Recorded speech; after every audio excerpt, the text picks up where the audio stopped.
अस्सलाम वालेकुम, नमस्ते, सत श्री अकाल। आज है 26 जुलाई सन 2024।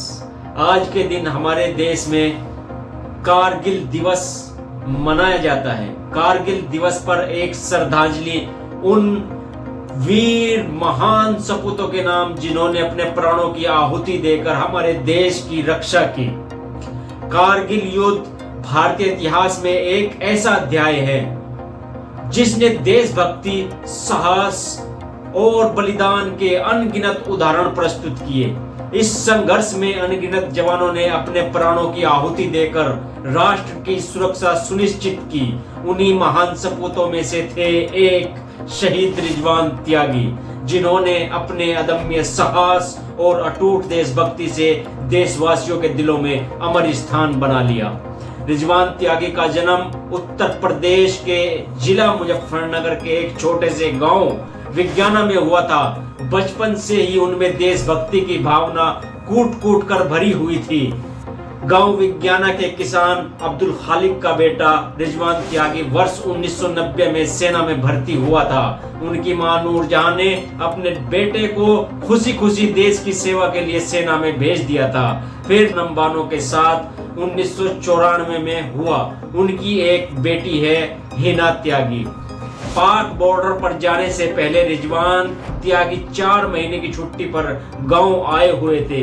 जैसे ही कारगिल की लड़ाई छिड़ी तो उनकी बटालियन को खालूबार शिखर पर तैनाती दे दी गई। कारगिल युद्ध के दौरान जब भारतीय सेना ने पाकिस्तानी घुसपैठियों को खदेड़ने का अभियान चलाया, तब रिजवान त्यागी ने अपने अदम्य साहस और युद्ध कौशल का परिचय दिया। उन्होंने न सिर्फ दुश्मनों की गोलियों का सामना किया, बल्कि अपनी टुकड़ी के प्रेरणा स्रोत बने। अपने आखिरी मिशन में उन्होंने दुश्मन के कई ठिकानों को ध्वस्त किया और अपने प्राणों की आहुति देकर अपनी मातृभूमि की रक्षा की। शहीद रिजवान का बलिदान हमें यह सिखाता है कि देशभक्ति का अर्थ सिर्फ शब्दों में नहीं है, बल्कि कर्मों में होता है।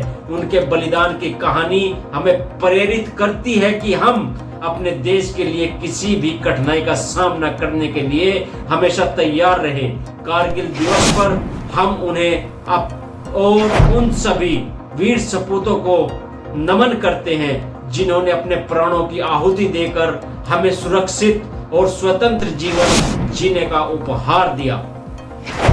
रिजवान त्यागी जैसे वीरों के बलिदान को याद करते हुए हमारा कर्तव्य है कि हम उनकी वीरता और त्याग को हमेशा जीवित रखें और आने वाली पीढ़ियों को उनके बारे में बताएं। उनके बलिदान को कभी नहीं भुलाया जा सकता और उनके प्रति हमारी श्रद्धांजलि हमेशा अटल रहेगी।